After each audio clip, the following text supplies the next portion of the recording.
Welcome to our live stream of high school sports.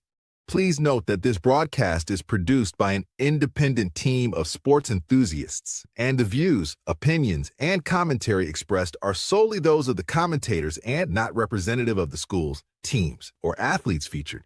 While we strive for accuracy, occasional errors or misstatements may occur. This stream is intended for entertainment and educational purposes only. Thank you for joining us and enjoy the show.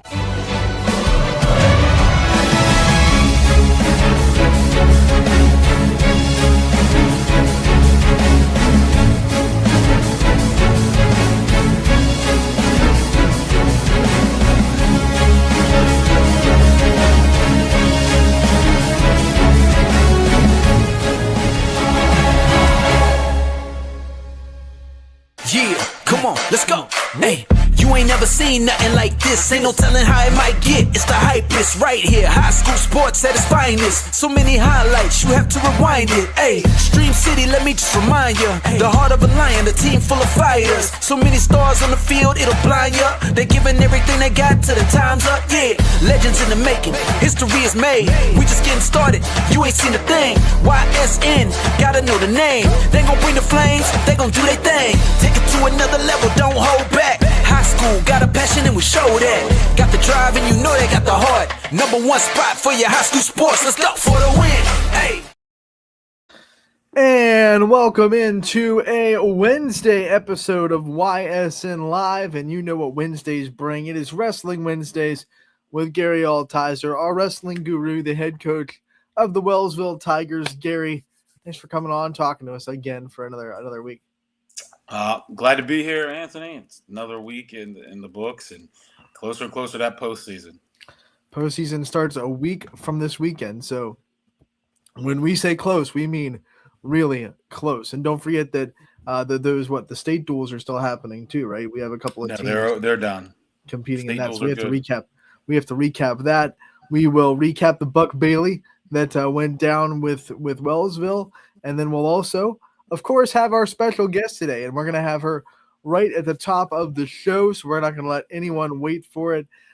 Gary, you coached some Tigers. Now we have another Tiger coming on from a different neck of the woods, a different jungle, per se, from Springfield, on the stage with one of the best backdrops in all of high school sports. It is, and I hope the lights didn't just turn off on her because she looks dark, Abby Miller in the dark. Hi. How are you doing, Hi. Abby, besides blind? Yeah, I'm doing good. How are you? Thanks for coming on. We'll see if we can get the lights back on for you. Oh, there you go. When you talk about the way this season has gone and the way this start of the career has gone in high school, it's really a trajectory way up. Talk about what it's been like to have such a good start and then such a immediate impact on the wrestling world at your age. The season's felt really good. At the beginning, I started a different weight class, which we wanted to test out. And I feel like since state's coming up, me and my coach figured out that we wanted to go lower, and I feel like that really helped me go back and forth to see how I would do each weight class, and I feel like that's helped me a lot on my my mentality, because I feel like if I can wrestle up and low, then I feel like I can wrestle anybody. So, Abby, you're in a pretty unique situation. You wrestled for Poland last year, right? Mm-hmm. And this year you're at Springfield, but you get to still train with the same girls and you have the same coach.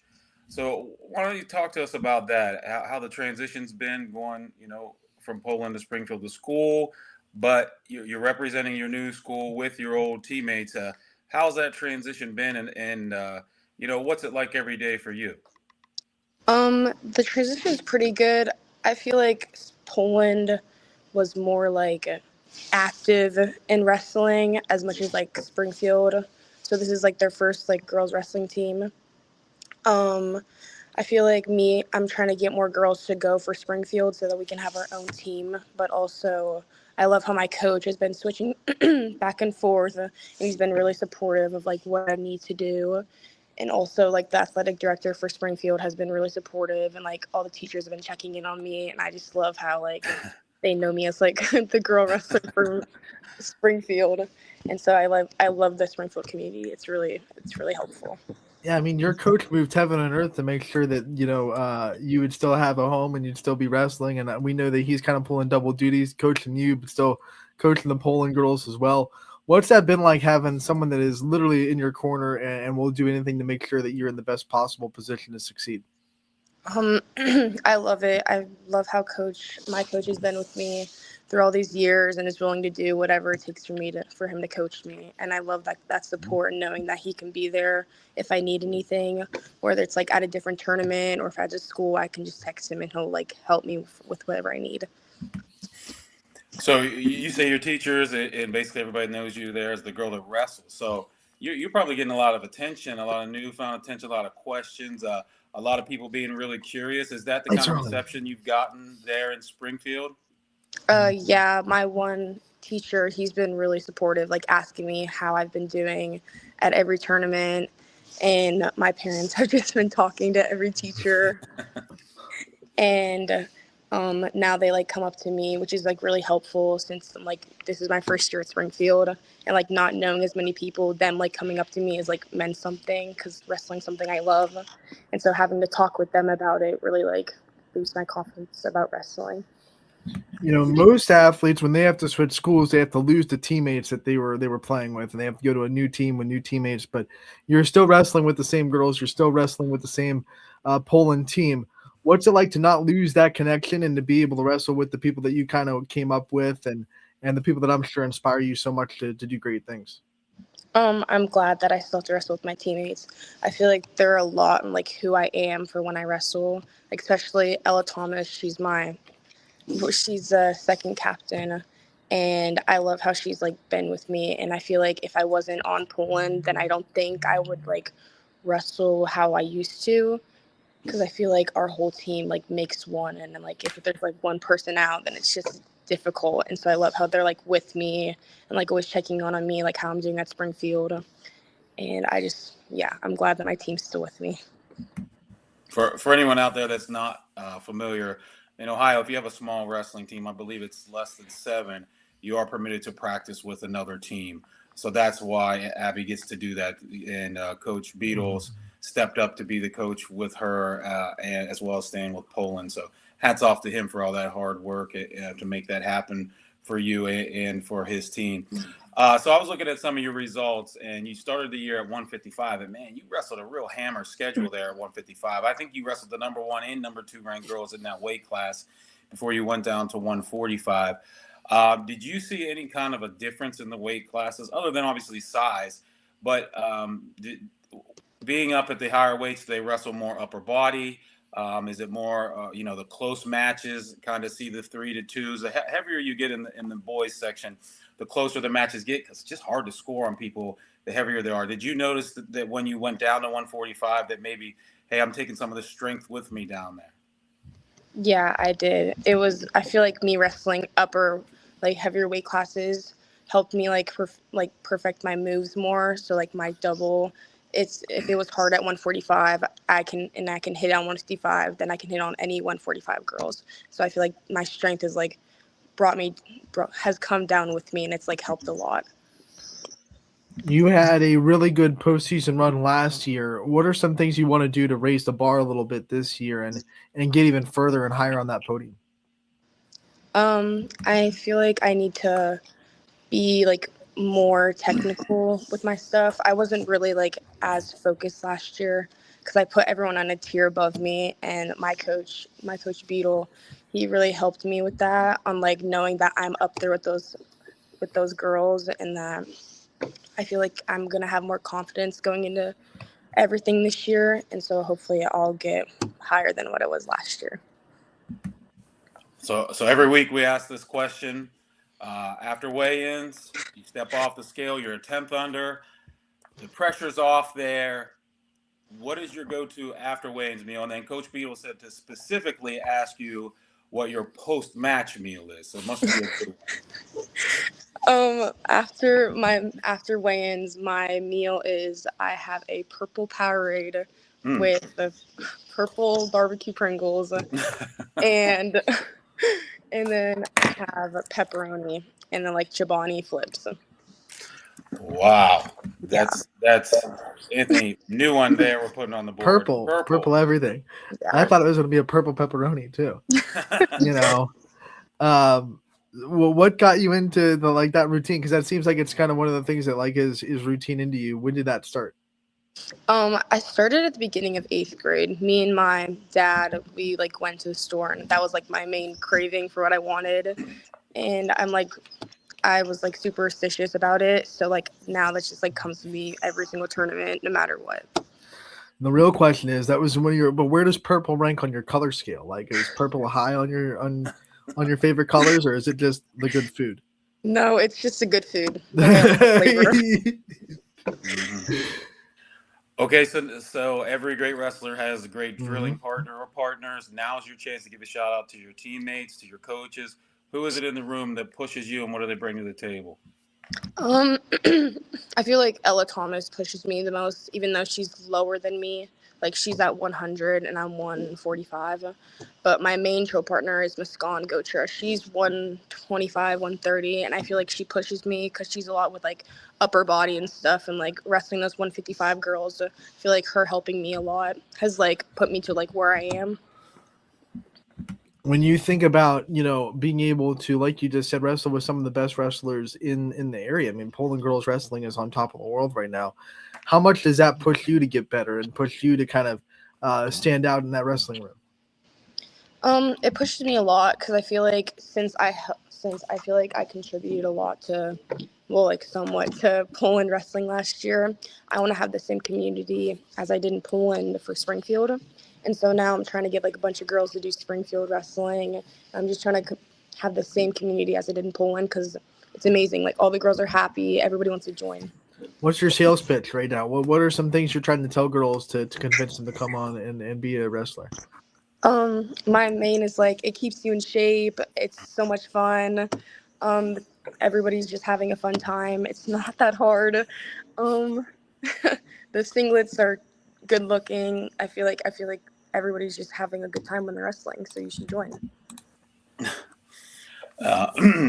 What has the reception been at Springfield? Has it been curiosity, or has it been more, oh boy, that looks hard, I can't do that?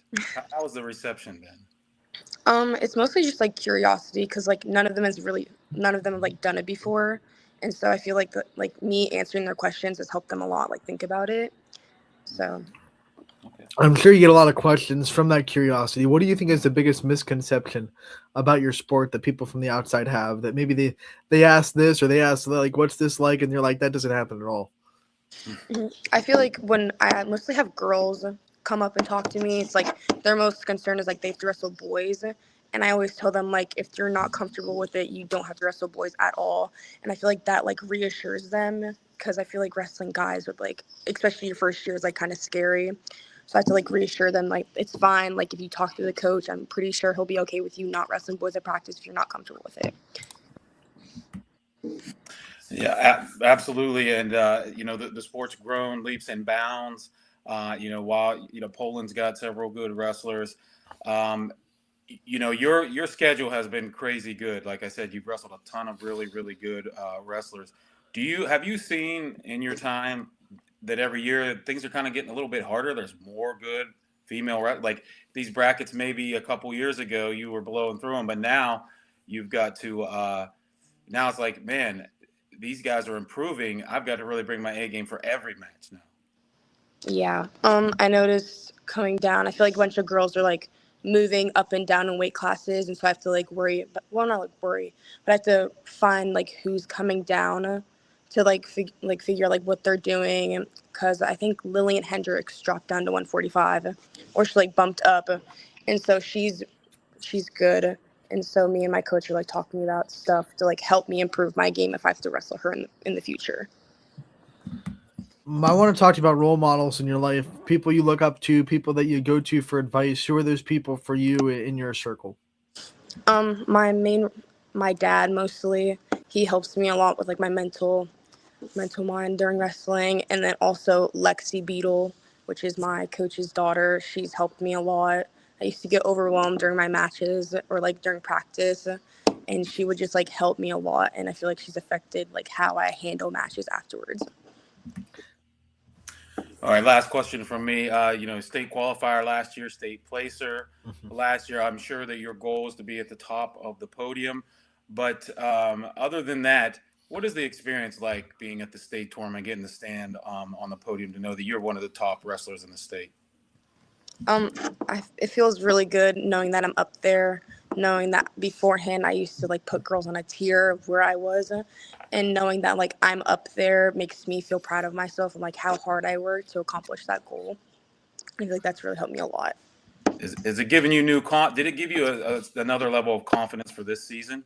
Did you come into this season much more, confident in what you can do because of that experience? Yeah, I was pretty disappointed in myself last year because I wasn't where I wanted to be. So knowing that I'm like able to get up there and knowing that the mistakes I made at state, I can use that to help me get higher. We always end these interviews with the chance for the athlete to take the limelight off themselves a little bit and shine the light on people in their lives that mean the most to them. So I want to give you as much time as you want to kind of give out thank you, shout outs to the people that you think really deserve it. I want to say thank you to my coaches, every single one of them. They've helped me a lot this season, especially the girls on my team. One, Ella Thomas, obviously, and then Gina Brody. They've really helped me. And then mostly my family. I love how they've supported me through everything. Abby Miller from Springfield, we want to thank you so much for coming on today, talking to us. We love what you've been doing. We love that you've been able to be one of the best wrestlers in the state representing Springfield and YSN. We are so proud of you. We can't wait to see what you do in the tournament. Good luck, and we'll see you real soon. Thank you. Bye. Thanks, Abby. All right, Abby Miller from Springfield. 4th in the state last year and felt like she didn't get where she wanted to go. I mean, like a lot of wrestlers would love to finish 4th. Oh, yeah. She's got bigger goals. Not only that, she said she was putting girls on a tier above her, and here she is. She's in the top tier. Right. So, I'm sure that confidence is really bled over to this year, and she's doing great. She's only got a couple losses, and they are two of the best wrestlers in the next weight class up. So, really excited to see how she can do here in the postseason at 145. I know technically they're not on the same team anymore, but but Ella Thomas and Abby Miller might be the best 1-2 punch. I know East Liverpool's got a couple of them. I think we have two programs in the girls' side that have fantastic 1-2 punches. East Liverpool and Poland. I mean, those are two girls in Ella Thomas and Abby Miller that can legitimately go into Columbus this year and say we have a shot at getting top of the podium and win state. Absolutely. Yeah. There's no doubt about it. I think that they are both, that Abby and Elle are both ranked in the top 3. And I know, you get to Columbus and you've been there a couple times, you've been on the podium, it starts to become, okay, instead of being nervous, now I'm confident. Now I know what I need to do, and I know that I belong there. So it could happen for sure. One of the things that I like to always tell myself when we're talking about these kind of athletes is this: kind of pinch yourself a little bit, because nothing is guaranteed and you can't take greatness for granted. And we're able to talk to these wrestlers that are finishing 4th in the state. I'm sure we'll have Ella on at some point. We have her on every year. We'll probably save that for the tournament time. But it's almost like you expect it, and it's like it's not guaranteed. You can't take greatness for granted. So we're gonna enjoy the great athletes while we can. That's just how we're gonna attack this. Gary, let's recap what went down over the weekend. We'll start with the duels, the state duels. We had a couple of teams competing in that. How'd that go for us, Gary? Canfield boys finished in 8th, and the Fitch girls finished in 8th place in the state duels. For the girls, I think Olentangy Orange won the state tournament. They're the top tier girls team in the state. They are a juggernaut, so there's no surprise there. With the boys, I think it was Columbus Watterson won that in a tight one in that Division II there. And in Division III, Waynedale won also in a really tight match there. But the interesting thing is in the state dual tournament, you can elect to bump up divisions. And St. Paris Graham, who was actually a Division III team, which is the smallest division, they bumped up to Division One to wrestle in the dual meet, and they came close to winning it all. I think they lost in the semis by a point or two. So just an aside here. It's not why it's in school, but the sport's got a lot of different kind of rules and a lot of different ways that they do things. Just like with how Abby and her going to Springfield, having a small team lets her practice at Poland.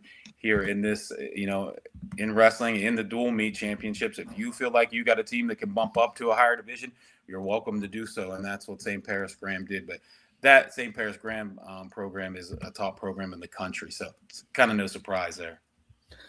Gary, one of the things that we also have to recap, of course, is your big weekend. We've been talking about it all season, the Buck Bailey that went down on Valentine's Day.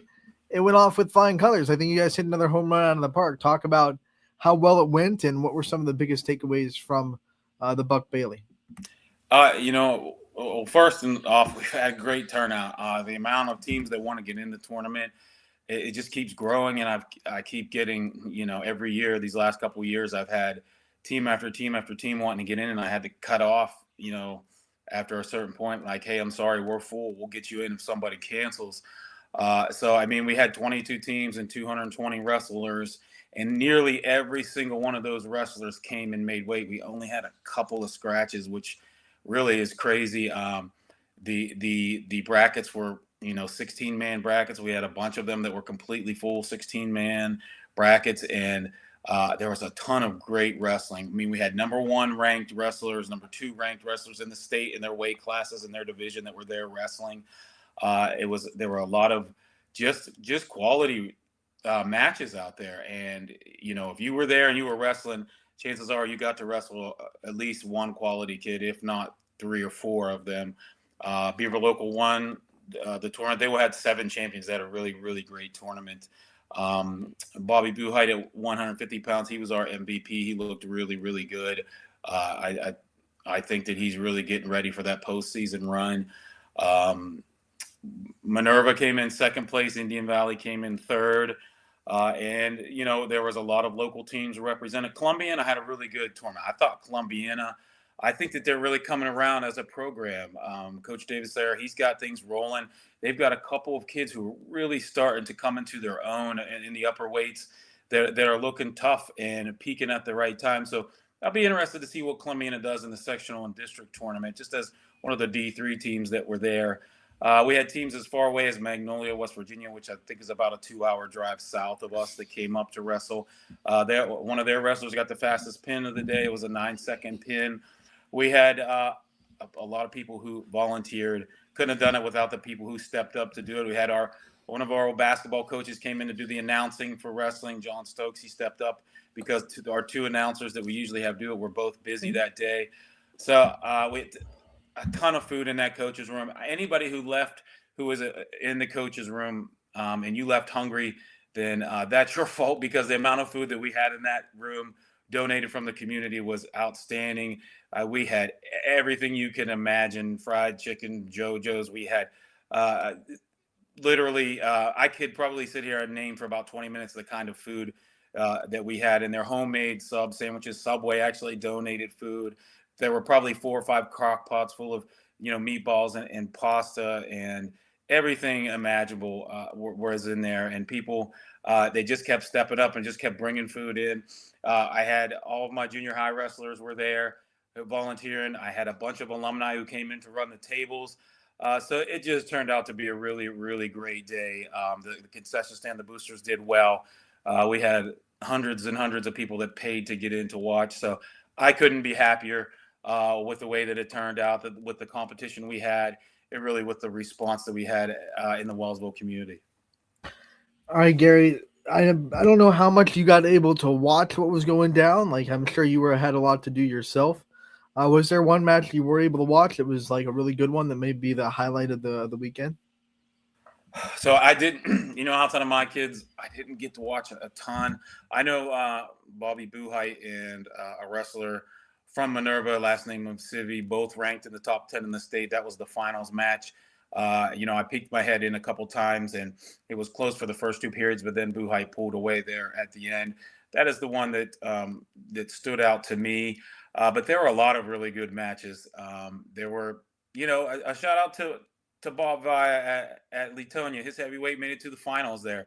For a small school like Letonia, he's only got a handful of kids. He does the best that he can with them. He having a kid get in the finals, and I'm telling you, this isn't the Buck Bailey that it was 10 or 15 years ago. This is a lot different tournament. So I congratulations to him on a job well done. Sounds like Latonia might be up for a big dog this week. Maybe a little bit of wink, wink, nudge, nudge. We might have to, stop and see. Big dog's coming out probably tomorrow or maybe tonight, depending on when we're able to get to that. But stay tuned. You might get a Latonia Bear on the big dogs list.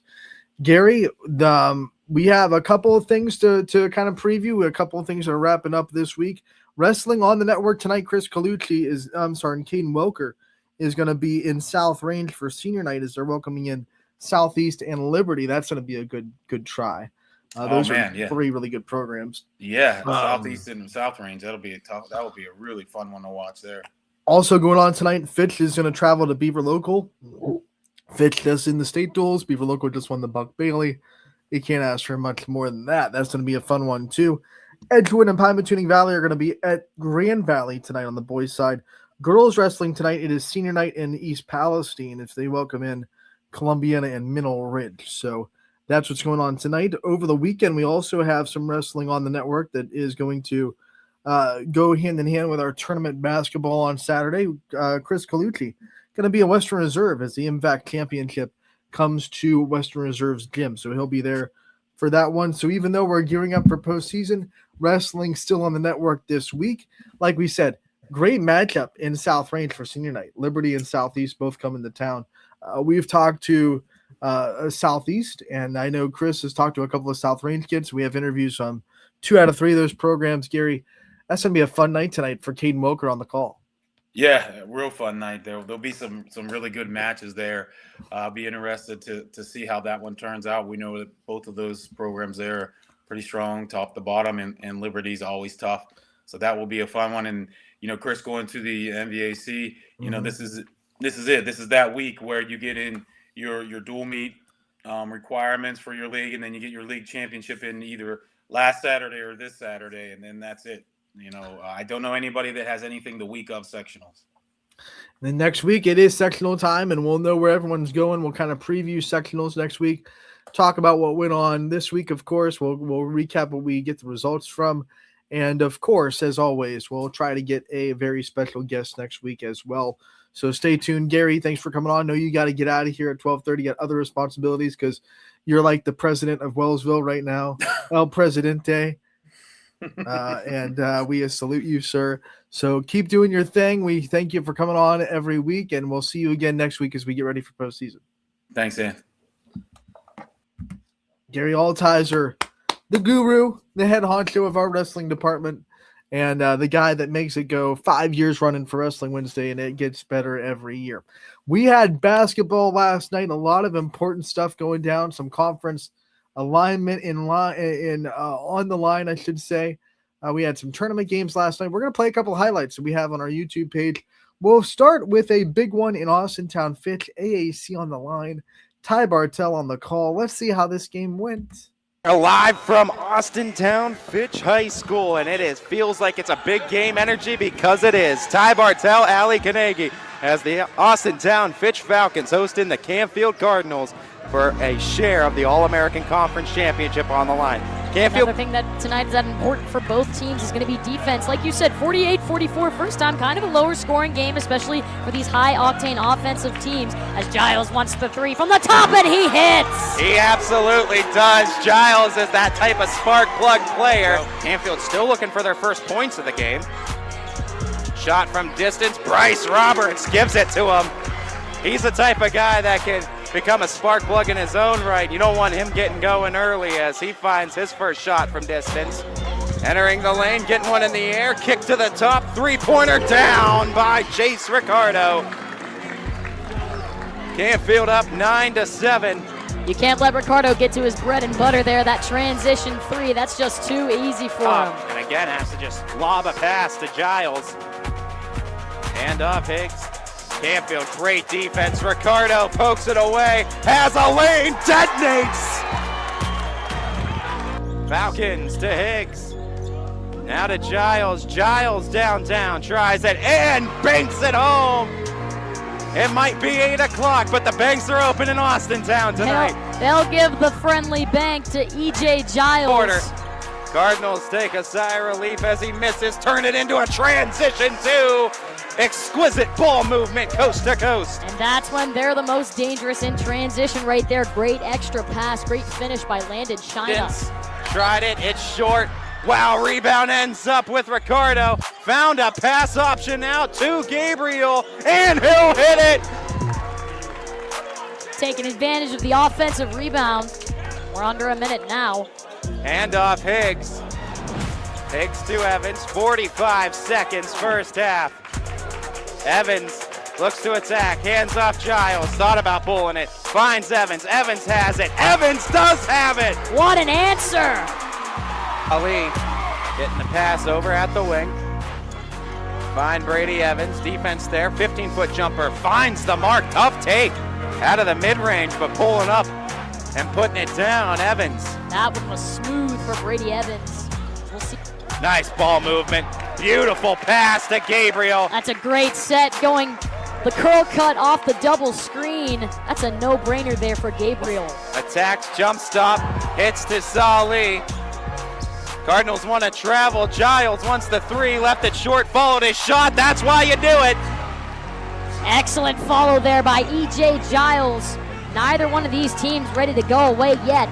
Little short, tip rebound, game of inches, comes up with it Salih and over to Higgs. Falcons get possession. A hustle possession at that. Salih sees a lane, tries to take it, gets the make, +1. Cardinals tried to draw the charge. Top of the key three, Chase Ricardo. None other. On time and on target, just when you needed it. Ali can't field the offensive board. Furco, swing it to the top. Gabriel, find the open shot. Wing three, up and down. Bryce Roberts. Excellent extra pass there to find the open man. And Canfield's feeling it now. Now the Falcons need defense, down by 2. Furco getting the space, getting the step, sneaking it by. Salih blanketed all over him, but it did not matter. Brady Evans lost some space, created his own though, and finishes. What a play by Evans. A shot of any type here can do a lot for Canfield on the road, trying to claim this victory. Roberts guarded here by Evans. Roberts takes it on Evans and makes it. Big buckets down the stretch for the senior. Again, just kind of toying with Evans, doing whatever he wants. He knows he has the quickness advantage as Giles fires. And he hits! E.J. Giles, right when you need him to most. He's got that ice running through his veins. Huge inbound here from the baseline. Pass goes up and in, Bryce Roberts. The bucket, the 5-point lead already in this situation, puts up another. Left that one wide left. Cardinals get the rebound. Ball is loose and the Cards claim sole possession of the All-American Conference crown following a 52-48 gritty road win against the Austintown Fitch Falcons. Following a big win for Canfield, outright All-American Conference champions, a little bit of gold you guys can take into tournament time. Talk to me about just the environment and how much this kind of game meant, how much kind of mental toughness you guys needed to pull it out. Well, it felt like a tournament game. And, to win the league outright in a tournament prep type of game, I think, sometimes that time period between the tournament draw and the actual tournament can be a little bit of a lull because, even though you might play a good team, it feels like you're not playing for much. Kind of that purgatory period. Well, tonight we're playing for a league title, so our practices have had to be crisp. We had to be locked and loaded tonight because you're not beating Fitch if you're not coming to compete. Good night for the Cards to get a tournament prep and a league title outright. Talk to me about Bryce Roberts' performance. I felt like it was a sleeping kind of giant the first half, and then he woke up in that second half, gave you guys all the offense you could ask for. What about his clutchness? So just the way our year's kind of gone, Bryce has been like an absolute rock. Like sometimes, I told somebody the other day that if I had to take all the guys averaging about 8 points a game in the state of Ohio, I would take him over everybody. And his scoring's been a little down. It hasn't been his fault. It hasn't been by design. It's just kind of the way the year's gone. The kid never stops rebounding. The kid never stops guarding. The kid never stops defending. He never stops doing all the little things that it takes for us to win. And I was just happy for him tonight because he's going to get a little bit of, the media attention that he deserves, and he had a big game. And but he's been our rock all year. I mean, I can't even tell you how good he's been. His assist-to-turnover ratio is like 2.5 to 1. Rarely messes up a defensive assignment, and his scoring wasn't as it was a little down this year. And he never pouted about it. He never whined about it. He just kept on playing. So when a kid like that goes for a night like this, I think it's fitting. I don't think the lead, or if it did, it rarely went to 3 possessions at all tonight. What was that doing for you over there on the sideline? How were you able to balance out the emotions and keep your guys kind of emotionally even? Well, this is year 17 and 16 as a head coach, so I don't think in year 1 I was doing a good job of that, but by year 16, I think you kind of figure it out a little bit. And this time of the year, even if you lose that game, you're not beating your guys up. You got a tournament run to make, and you live and you learn if you lose, and you enjoy it, but you also learn if you win.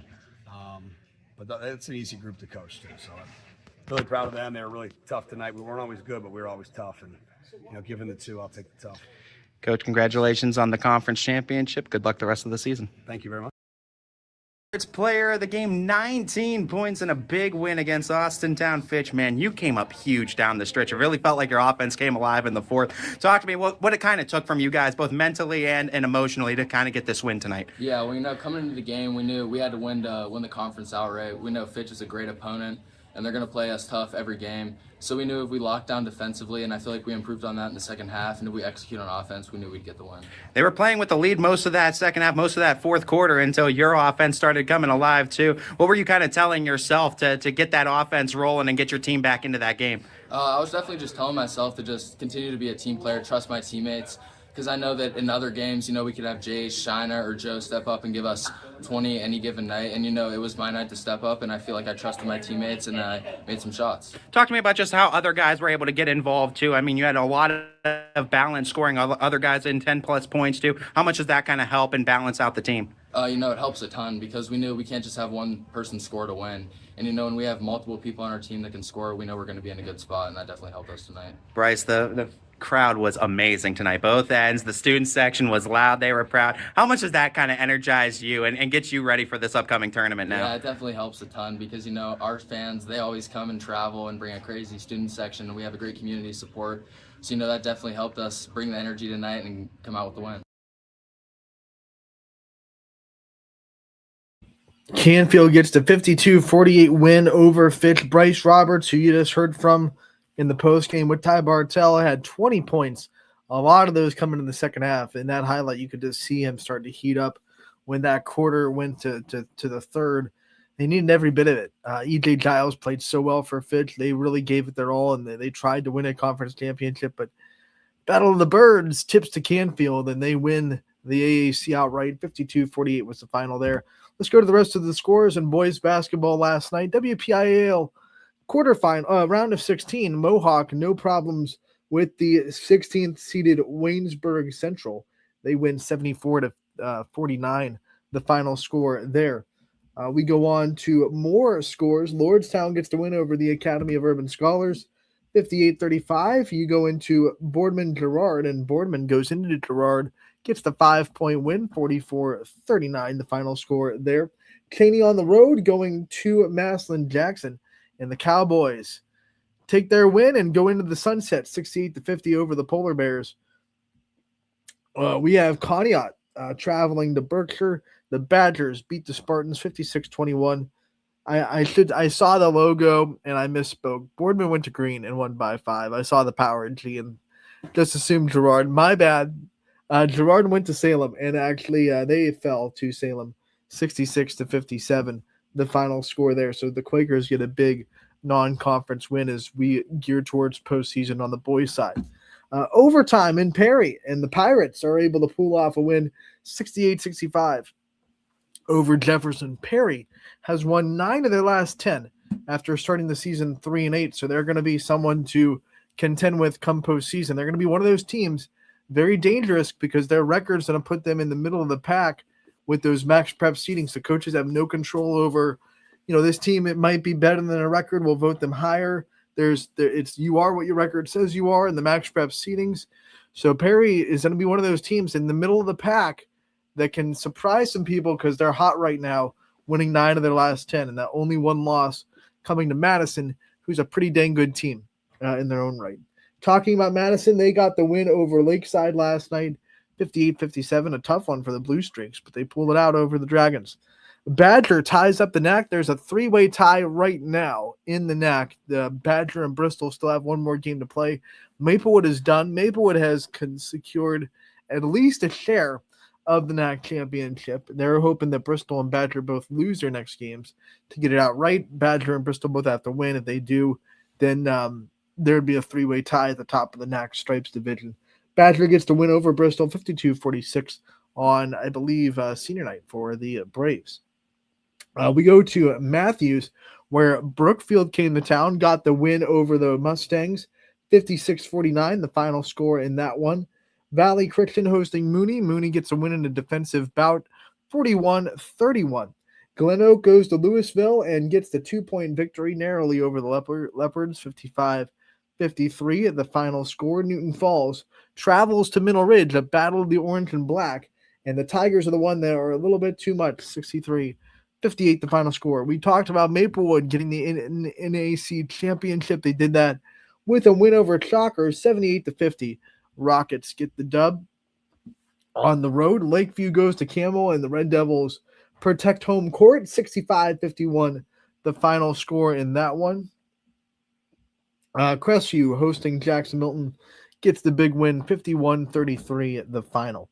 And the one that we were talked about a lot yesterday, it came down to a battle in Hubbard for the NE8, and the Poland Bulldogs get the win in overtime, 47-45, to keep a hold on that NE8 championship. Braden Songer did get his milestone, 1,000 career points, and also broke that 3-point record for threes in a career for Hubbard. So Braden Songer has a big night. Poland gets the win, 47-45 in overtime, a big one for the Bulldogs. Pymatuning Valley gets the win over Cardinal on the road, 65-31, the final score there. St. John travels to Grand Valley, and the Mustangs are the ones that come out on top, 63-48. Ursuline gets the win, gets the loss, I should say, 49-61 to St. V's, but Jalen Gunther does break the record for single season points. He broke the record last week for the career scoring record at Ursuline. This year, he breaks it for the single season points at Ursuline with a free throw there. He finished with 12 as the St. V's Irish, a little bit too much for Ursuline in Youngstown. We just talked about Canfield getting the win, securing the AAC championship, 52-48. Warren Harding goes to Warren JFK and wins 68-31. South Range goes on the road at Beaver Local, gets to win 65-50, the final score there for the Raiders. And Springfield goes to McDonald, and McDonald has a big offensive night, 74-51, the final score. Drew Zajac gets his milestone, 1,000 career points for the senior, the second McDonald Blue Devil to get that milestone this year on the boys' side. Ravenna goes to Garrettsville Garfield and gets the narrow win, 56-50, a tough 2 days for Garfield, losing by 2 to Brookfield on Monday and then falling by 6 to Ravenna on Tuesday. So they're trying to regather. They have one more home game on Friday against Southeast, where they can spoil the Pirates' party a little bit. If they're able to pull off a win, they would be knocked out of a share of the MVAC, and it would be a 3, possibly 2-way tie, depending on what Newton Falls does tomorrow at Champion. If Newton Falls wins, of course, they earn their own share. Southeast has to win on Friday to get their share of the MVAC. So Garfield can play spoiler on Friday at home against the Southeast Pirates. I had some hockey scores come in last night. 10-3, Orange gets the win over Nordonia, and Beaver and Richland Senior we did not get a score for that one, but they did play. Now we go into girls basketball. The sectional semifinals went down last night in girls basketball. We had 2 tournament games go down. Trying to navigate the scoreboard. Got to click on it for it to scroll. There we go. 2 tournament games and a couple of regular season games for girls basketball. We'll start with the regular season. Badger gets the win over Bristol on the girls' side to sweep the doubleheader for the Braves, 38-33. The Braves get the win over the Panthers. Struthers in Lowville. Struthers gets the win 55-42 over the Rockets. And then also in regular season play, Howland gets the win over Kinston, 50-42, the final score there. Tournament play, Newton Falls opens up their tournament with a win over St. John at home, 36-15, the final score there. And then East Palestine gets the comeback victory over Valley Christian to advance 45-41. When I say comeback, I mean comeback. This game was unreal. We have the highlight for it, and we're going to play it. DJ Oakley on the call in East Palestine. And ladies and gentlemen, inside the friendly confines of East Palestine High School, DJ Oakley with you.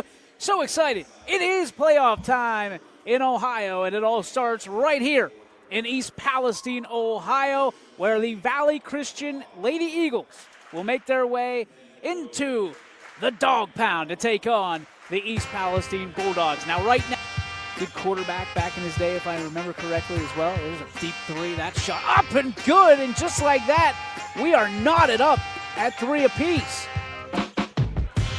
Try to slow things down yet again. Underwood's going to be the key. There she is again. Underwood 3. She hits another one. Underwood with back-to-back long-distance calls. 11-0 run right now. First point's not coming before the 5-minute mark. Another 3. And I'll tell you what, the shooter's touch is all with Aaliyah Underwood right now. Contested won't go. Back the other way. We've got a track meet. Underwood to the rack, and it goes. 18-7 as a team. The struggle that Rick Gates has endured. And a big 3 there. No struggling from Ogle as she's now got 7 and connects from beyond the arc. 1:40 to go here in the first half. Destiny moves it out. Kreidler inside, clears it. Outside, Cammie looking from deep, and she gets it into the corner. Gets it to Wilson. Wilson trapped. She gets it back to Burdick. Rolls around the 3-point marker. Inside pass. It's good. Violet Glavin is on the board, and a timeout taken by Valley Christian.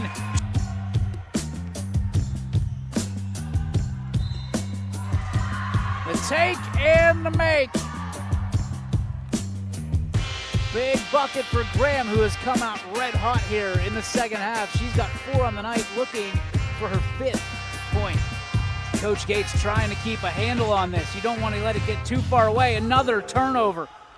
Back comes Valley, the other direction. Barnett looking to go to the rack. Shot is up. It goes. 34-21. Jackie dribbling around. Picks up her dribble. Moves it to the right side. Now to Wilson. Wilson stymied. Bulldogs work it back out, looking for the attack. It's Ogle again! And back out to Burdick. She's going to slow it down. Jab step. Reassesses. Shot is up and it goes! Violet Glavin. Bulldogs within 1 bucket. Valley in dangerous territory right now. Inbound. Burdick got it to go! The bucket and the foul! Destiny Burdick off the inbound pass. The Bulldogs are a free throw away from taking the lead. Controlled by Graham. Back out. Taken away. EP. Ogle won't go. Burdick controlling the post. Is it Destiny? I don't know, but it's sure. Kreidler down low. Glavin, open jumper. She gets it to go. Brown, white with a shade of violet. Shot up. Won't go. Touched. Ball game. What a comeback. victory for the East Palestine girls program.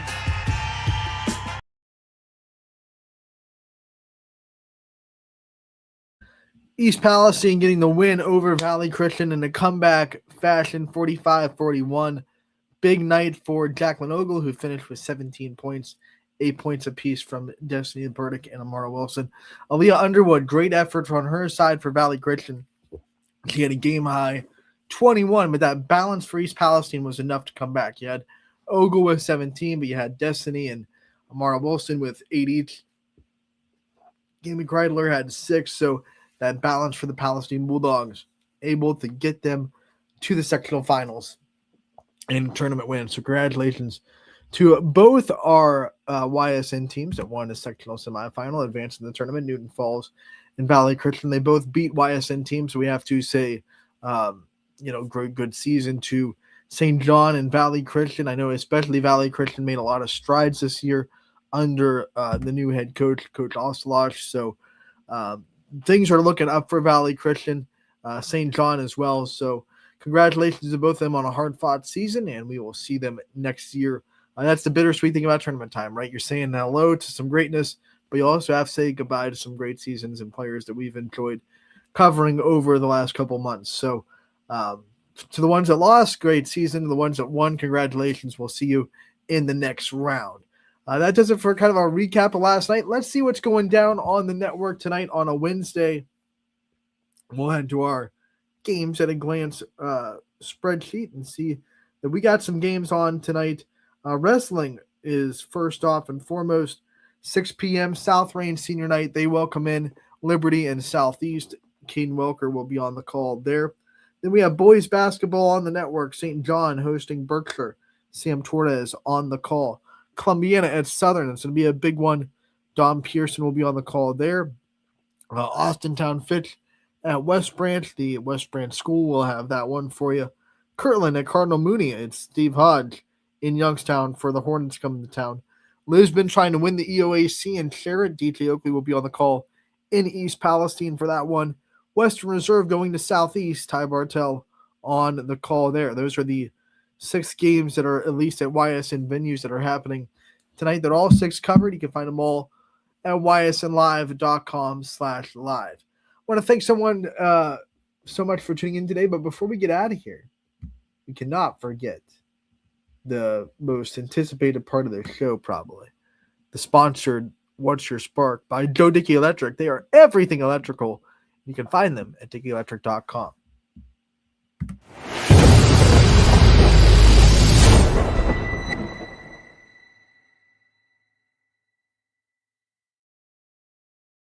My spark today is going to go out to the NCAA, actually. For me, guy, this is something I haven't been, paying too much attention to college basketball this year. Unfortunately, just been a little bit wrapped up on YSN stuff. Haven't been able to pay attention on the big picture things. Apparently, Alabama for like the first couple months of the season was playing with someone that was like in the G League and then came back to school because they still technically had eligibility. It was apparently it was a big controversy because you give up your amateur status, you go into the G League, probably shouldn't be able to come back and play.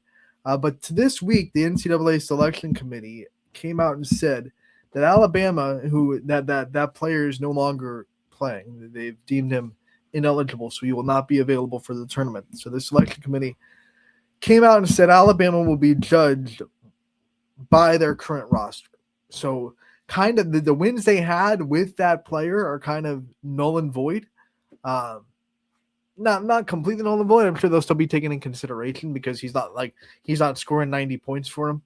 But I think that those wins are going to have a little bit less impact than the ones they have down the stretch in the SEC tournament and all those things. So bravo for making that decision because obviously it's going to hear a lot of outcry from half of the people in the country that think that it's right that Alabama was able to bring back someone from the G League.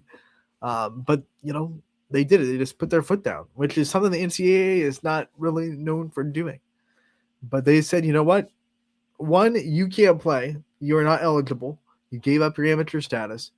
But two, the selection committee comes out and says, We're not gonna give you credit, or we're not gonna judge you based on the wins you had with an ineligible player. He won't be playing in the tournament, so we're going to judge you with your current roster and the wins that you get now a lot more than we will with the wins that you got before your roster was where it is now. I think that's really bravo by the selection committee. And then I also want to point out the press conference that I saw from Alabama's head coach, where he said that he alluded that college basketball was better for development than the NBA G League. And I'm sitting there like, well, you get more resources in the NBA G League. Like the only argument he had that I think was actually like legitimate was that they're making more money. Like you can go now in the NIL in college and make more money than a G League NBA basketball player, probably pretty easily. So that is firm. But like he was trying to make the argument that colleges, have like your own personal nutritionist, which is probably true, but you also get that in the pros and things. So it was funny watching him flail a little bit and trying to kind of back up why he made what he made. Like, just come out and say you wanted to win and you did what it took to win. Like, hey, you saw a little loophole, you thought you could sneak it through. The NCAA eventually caught on and said, you know what, that's not gonna fly. I mean, you didn't cheat. It wasn't like a necessarily a hard written rule, but you tried to kind of find some wiggle room there to get an extra player that you knew was very high level, and didn't work. Just come out and be transparent, man. Don't have to flop around the press conference and try to, you wanted to win. You took a really good player that was sitting there. You knew he could come out and play for your team, and you took it. You took an avenue to win. That's all it was. All right? That's all it was. And you threw a lot of money at him, too. Threw a lot of money at him. It's funny. So that's my spark today. Just a little bit of a rant, I guess. I don't know. Tomorrow, me and DJ will be back together for a great show. We'll always be better tomorrow. And as we always say, thanks for tuning in, and may the sports be with you. YSN thanks you for watching this presentation of Your Sports Network. For stories, stats, and more, go to ysnlive.com.